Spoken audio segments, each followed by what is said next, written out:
Meus queridos, bom dia a todos, a paz para todos e todos aqueles que nos acompanham.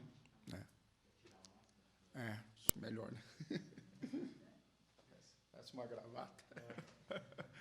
Meus queridos, é motivo de muita alegria estar aqui juntamente com os irmãos nesse dia.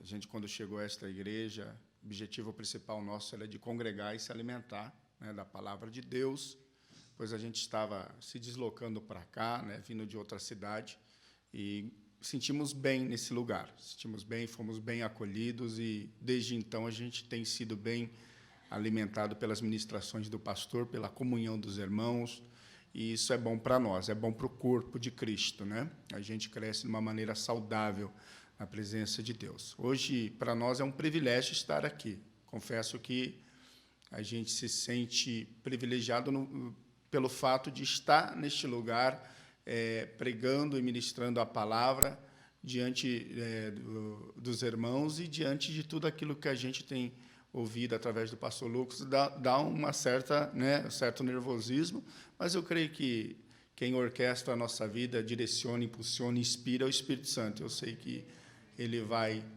fazer com que a gente tire de lado o nervosismo e exponha a sua palavra da maneira qual ele revelou ao nosso coração. Meus queridos, sabemos que o culto hoje, né, é baseado numa conscientização missionária e, de fato, quem está na linha de frente de missões precisa ser lembrado, não é verdade? Né, eles estão ali pagando preço de renúncia, talvez preços até maiores que isso, para estar anunciando o Evangelho.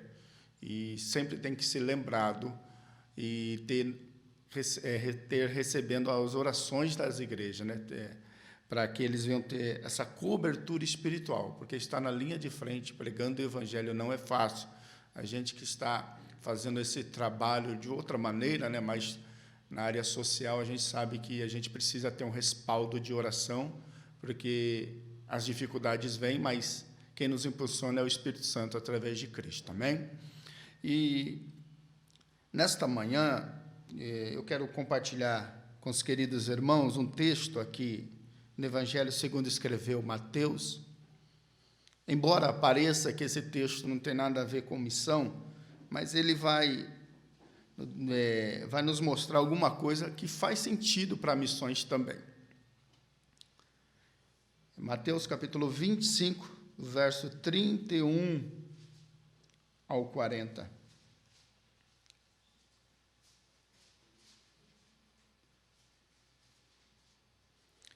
E a gente tem algumas Bíblias de traduções diferentes, a gente tem acompanhado as ministrações aqui através do pastor Lucas, então a gente procurou pegar uma Bíblia que eu creio que a maioria tem na mesma linguagem. Então, essa Bíblia, com certeza, aqui deve ser na mesma linguagem que é acompanhada pelos irmãos aqui. Posso iniciar a leitura, amém? Quando vier o Filho do Homem na sua majestade e todos os anjos com ele, então se assentará no trono da sua glória. Todas as nações serão reunidas em sua presença, e ele separará um dos outros, como um pastor separa dos cabritos as ovelhas. E porá as ovelhas à sua direita, mas os cabritos à esquerda. Então dirá o rei aos que estiverem à sua direita: vinde, benditos de meu Pai, entrai na posse do reino que vos está preparado desde a fundação do mundo. Porque tive fome, e me destes de comer, tive sede, e me destes de beber. Era forasteiro, e me hospedastes, estava nu, e me vestistes, enfermo, e me visitastes, preso, e foste-me ver-me. Então perguntarão os justos: Senhor, quando foi que te vimos com fome e te demos de comer, ou sede e te demos de beber? E quando te vimos forasteiro e te hospedamos, ou nu e te vestimos? E quando te vimos enfermos ou preso e te fomos visitar? E o rei, respondendo-lhes, dirá: em verdade vos digo que sempre que o fizestes a um destes meus pequeninos irmãos, a mim o fizestes. Amém? Meus queridos, o texto a qual a gente vai compartilhar com os irmãos aqui, a qual nós vamos meditar, vem traçando, uma linha de juízo de Deus, Se você for analisar o capítulo 24 até o capítulo 25, vai falar sobre os últimos dias, Vai falar sobre acontecimentos futuros, acontecimentos escatológicos, narrado através de parábolas. O grande julgamento aqui é conhecido também como, por muitos como a parábola da separação dos cabritos ou bodes, em outras traduções, e ovelhas. Mas eu quero ser fiel na minha maneira de entender esse texto, crendo que esse é um ato que vai acontecer, é um ato profético, embora possa parecer que foi uma parábola, mas para mim esse texto, essa narrativa é de algo que irá acontecer, porque todos nós um dia estaremos diante de um tribunal, onde Jesus irá nos julgar segundo as nossas ações e obras.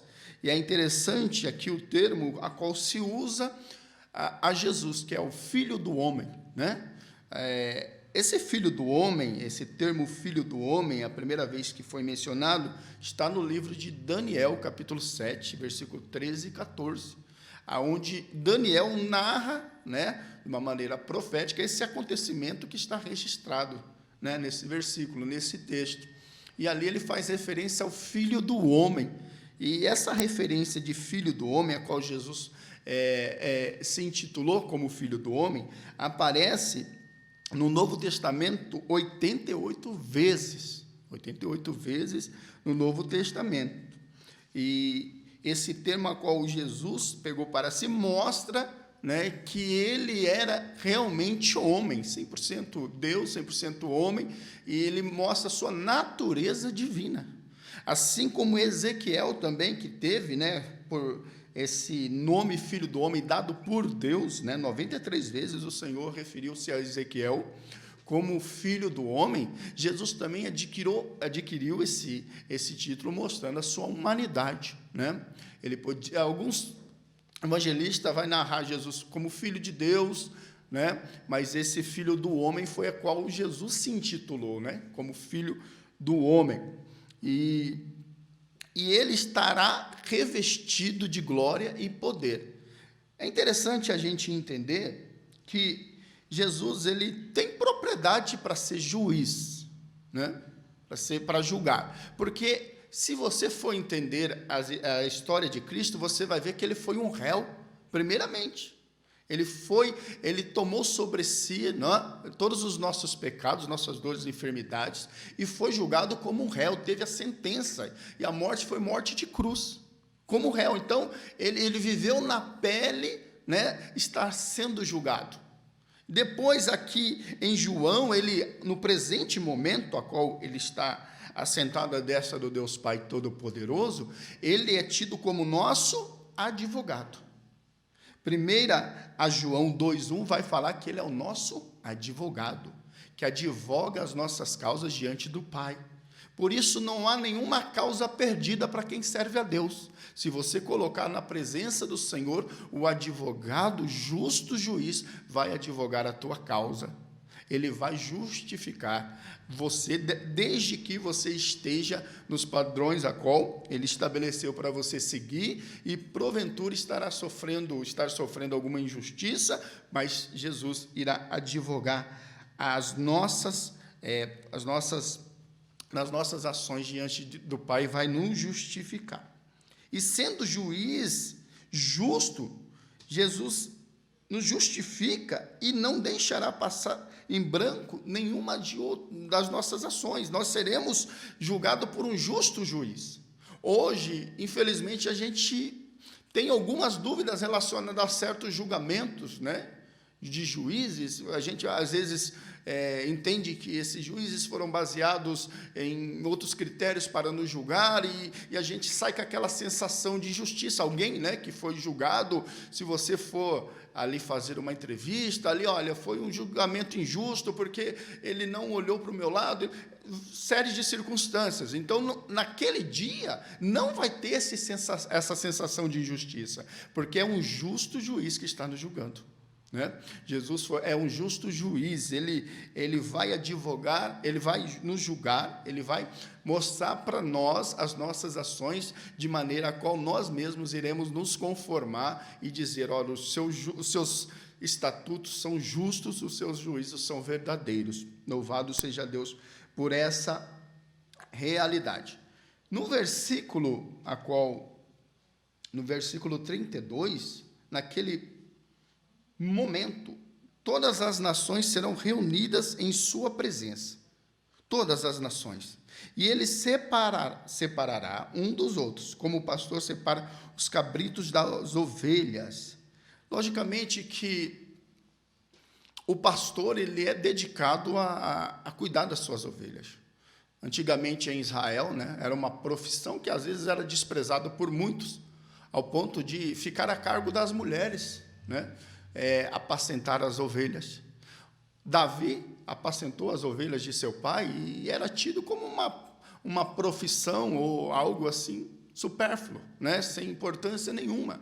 Tanto é que, quando se ia sentar à mesa, né, Jessé com seus irmãos, Davi ficava isolado e nem participava do banquete com eles. Então, era algo assim desprezível. Mas Jesus, ele usa essa analogia, a dedicação do pastor em cuidar das ovelhas, não deixando que bode e cabrito se misturem, né? E Jesus usa essa analogia para mostrar que naquele dia ele vai separar os bodes, cabritos, né, bodes em algumas traduções, cabritos na nossa, e as ovelhas às direitas, bodes e cabrito à esquerda, mostrando que ele nos identifica como ovelha.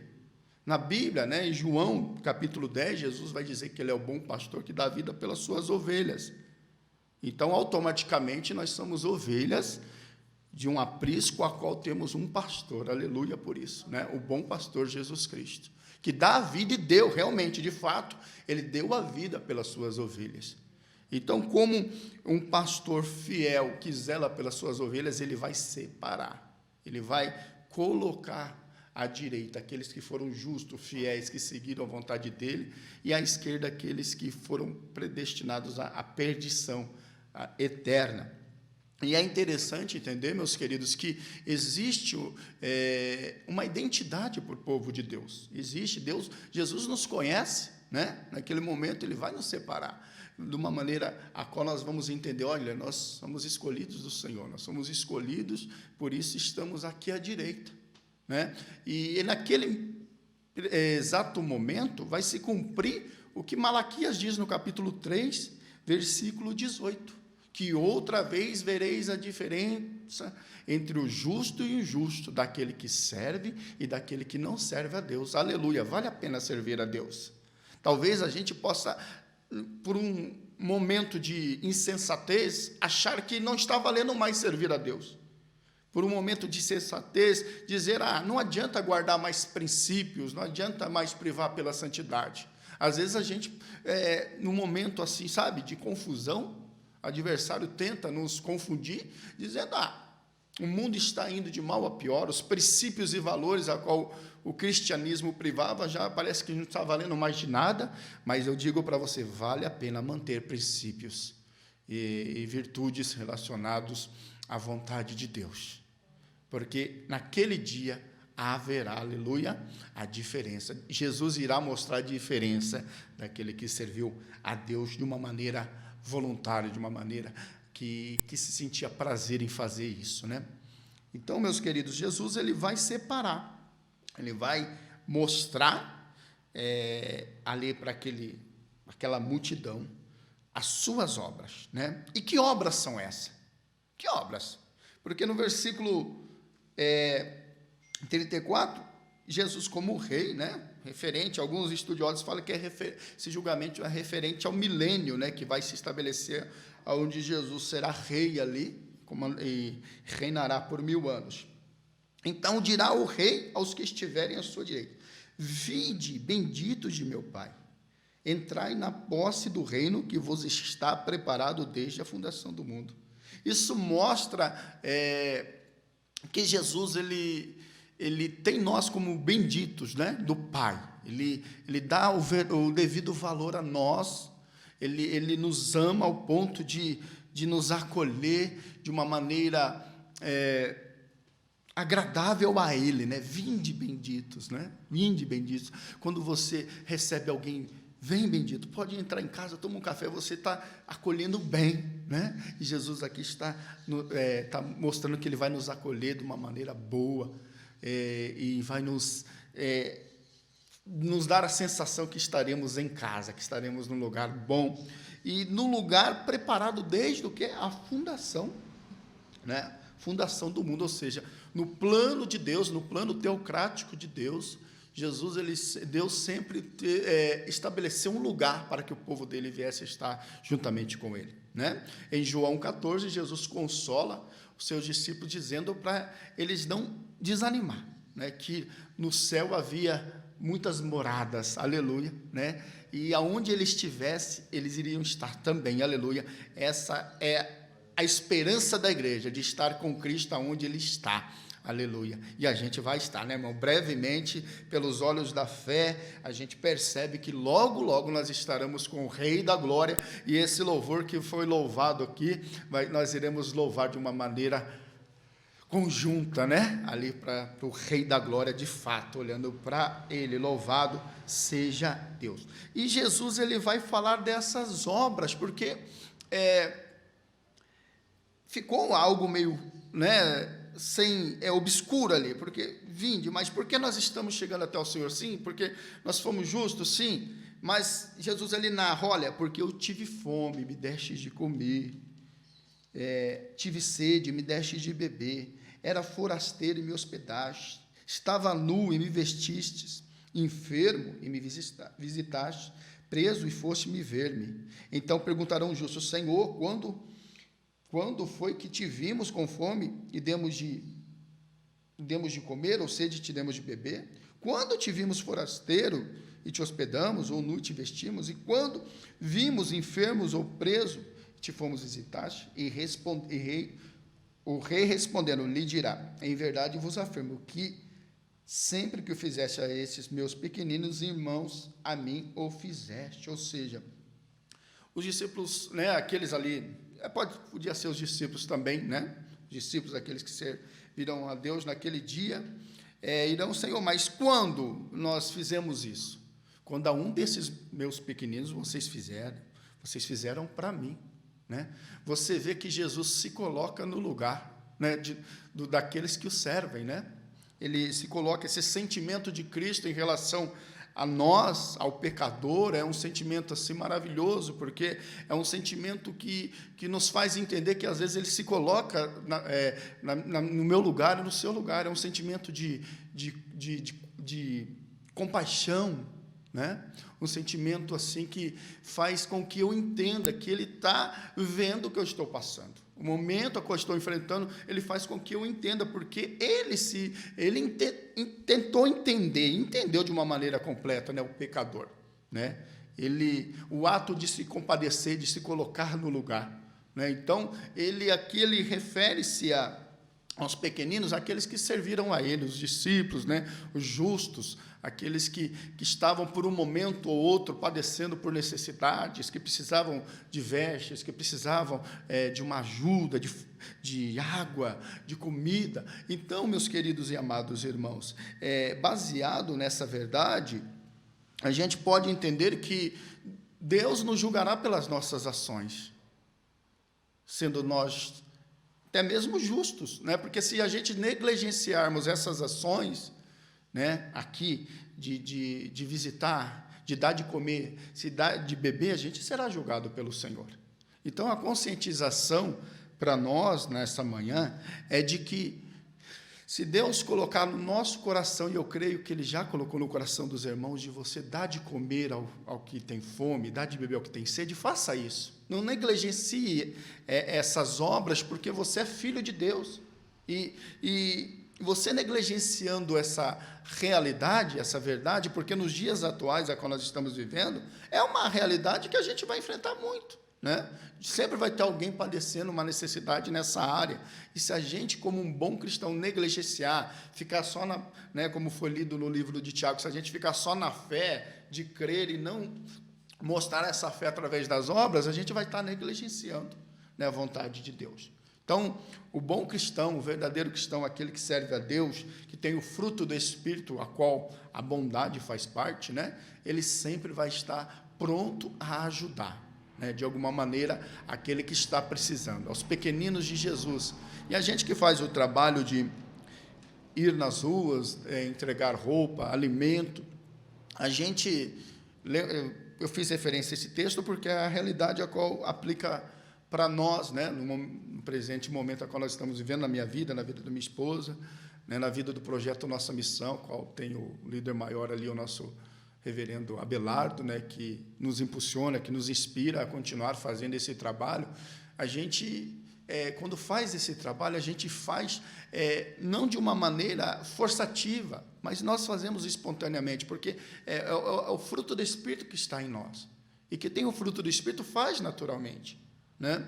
Eu creio que você, como servo de Deus, você não vai negligenciar essa realidade, porque você tem o fruto do Espírito dentro de você. Então, estenda a sua mão para ajudar.